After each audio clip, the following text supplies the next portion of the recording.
Share on Pinterest you've tried it all, the bargaining, the pleading, the dinosaur-shaped chicken nuggets. And still your toddler won't eat. Sound familiar? You're not alone.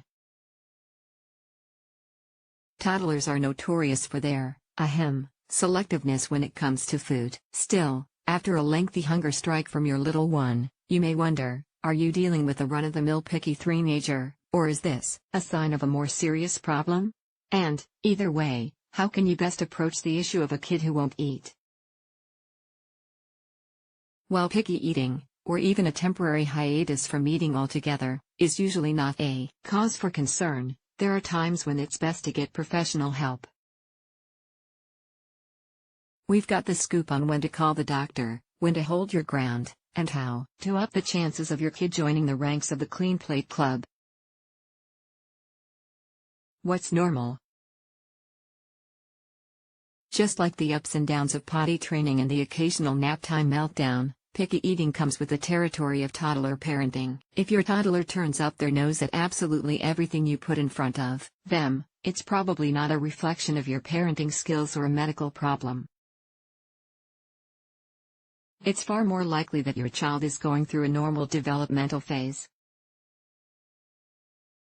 Selective, or picky, eating often shows up between 12 and 18 months, says Yafilevova, RDN, who focuses on prenatal, infant, and toddler nutrition. The official term for this is food neophobia, the fear of new foods. This phase coincides with the ability to walk. The prevailing theory is that neophobia is a protective measure to benefit a child who wandered out of the cave, so to speak. Plus, after extremely rapid growth in the first year of life, children begin to gain weight more slowly. This may naturally decrease their hunger, making them more likely to eat smaller portions. Your toddler's growing interest in the world around them can also contribute to their dwindling appetite. With so much to see and do now that they can walk, they simply may not have the patience to sit down to a traditional meal. The good news is, kids this age are often quite good at taking notice when hunger really gets their attention. Pediatricians have long advised toddler parents to look at the week, not the day when it comes to food. You may notice, for example, that your kid subsists on goldfish crackers all week, then suddenly wolfs down a chicken dinner on Saturday night. Considering broader patterns can help you see adequate intake over time, rather than in the moment. Though that moment can sure be aggravating when it involves wasted milk and couscous ground into your carpet. When to call the doctor while picky eating is a normal phase for most toddlers, there's definitely a time and place to call the doctor. Your pediatrician can rule out or diagnose possible underlying causes for your little one not eating, such as gastrointestinal disorders, swallowing problems, constipation, food sensitivities, or autism.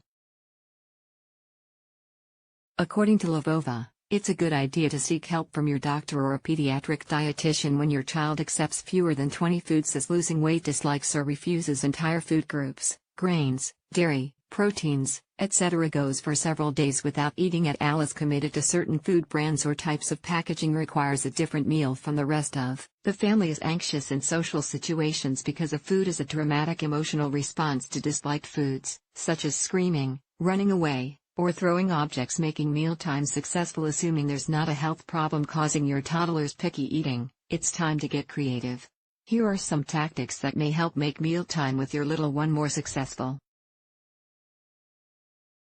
Encourage independence. Constant cries of "I do it" can be frustrating, but your child's desire for independence is actually a useful tool when it comes to food. Giving them appropriate levels of self-determination creates the sense of influence toddlers crave, which may lead to better eating. Bring your child into the kitchen with you as you prepare meals and snacks, encouraging them to smell, touch, and observe different foods. You can even let them help you cook. Actions that use motor skills, such as stirring, pouring, or shaking, are all fair game for toddlers, when supervised. At mealtimes, stoke the independence fire by offering choice. Do you want strawberries or banana? Would you like to use a fork or a spoon? Should we use the blue plate or the green plate? It's wise to go with just one pair of options per meal so as to not overwhelm your child, and this works best if these choices are already part of the planned meal. Even these small personal selections can pave the way for better mood and more interest in eating. Think outside the box. Part of what makes toddlerhood fun is its unpredictability. Underwear worn on the head? Sure. A random sock is a favorite plaything? Why not? Follow your toddler's unorthodox lead at mealtimes by experimenting with different preparations of foods. If your child isn't a fan of steamed veggies, try them roasted. If poached chicken goes untouched, try it grilled. The same principle goes for switching up foods associated with certain meals. When eggs don't go over well in the morning, serve them at dinner instead. And there's no reason why fish or poultry can't grace the breakfast table.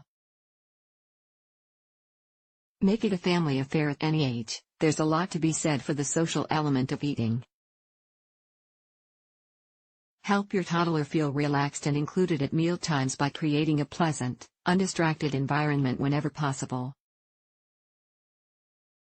And don't make separate meals for your little eater, as this can give the impression that there's a difference between kid food and grown-up food. Keep offering. You can't force your kid to eat, and when you have an extremely picky eater, you may need to reevaluate your definition of success at mealtimes. But don't give up. Continue putting a bite of food on the plate, and don't draw too much attention to whether your toddler eats it or not. With time and repeated exposure, you'll begin to see progress. Meal and snack ideas. Seasoned parents and child care pros know that making toddler-friendly meals and snacks is all about fun. Experimenting with color, texture, and shape in novel ways can convince even a stubborn 2-year-old that they really do want to eat. Though you may not have time to bake homemade kale chips or turn apple slices into shark jaws every day, there are some smaller tweaks you can try at meal and snack time. Use cookie cutters to cut fruits and veggies into shapes. Buy a pack of edible googly eyes to add to foods. Arrange food on your child's plate to look like a face or other recognizable image. Give foods a silly or imaginative name, like orange wheels, sliced oranges, or little trees, broccoli or cauliflower. Let your child play with their food, at least for a short while, to foster a positive attitude toward it. Take note, though, that there's one popular strategy some experts don't recommend: hiding healthy foods in a kid-friendly package, a la hidden spinach smoothies or stealth veggie lasagna. The problem with this method is twofold, says Lvova. First, the child is unaware that they are eating, and enjoying, a food. Second, there is an issue of trust. By hiding undesired foods inside loved foods, an element of distrust is introduced. Introducing new foods. Even adults can be wary of trying new things. So if your toddler gives tofu or tuna the side eye, try to remember that change is hard. Still, introducing new foods is an important part of helping your child eat a healthy diet and develop a broad palate. To boost the chances of your toddler trying, and liking, something new, don't do too much at once. Stick to one new food per day, and don't pile it on your child's plate. The American Academy of Family Physicians advises offering your child 1 tablespoon of food for each year of age. This portion, for example, 2 tablespoons of a given food for a 2-year-old, is often smaller than a parent thinks it should be. When introducing foods, it often helps to put them in the context of something familiar. This might look like offering a dipping sauce like ketchup with cauliflower, serving red peppers alongside a familiar favorite like corn, or topping pizza with arugula. Again, mixing, not hiding, is the better bet to get your child to see that new foods are nothing to be afraid of. Does your kiddo enjoy restaurant dining? This may also be an ideal time to let them try something less familiar. For less risk of wasted food and money, order the more exotic dish for yourself and invite your toddler to try it. Whatever your method, be sure to give your child plenty of praise along the way. A 2020 study trusted source suggested that of the various types of prompts moms use to get their kids to eat, such as pressuring or coercing them, praise was the one strategy that consistently worked. The bottom line: if your toddler seems to have taken a pass on mealtime, it's entirely possible that this is a normal, though exasperating, phase of their development. With time, their tastes and habits will likely expand as you continue to offer a variety of foods. However, when a refusal to eat goes on for days or your kiddo shows any of the warning signs listed above, don't be afraid to tap the expertise of a healthcare professional. A 2015 study found that many preschool-age picky eaters who require medical attention don't get the help they need. So don't stress about bothering your pediatrician. Making a call or an appointment can give you much-needed peace of mind. Toddler parenting is a tough gig, and sometimes you need an expert to help you sort things out.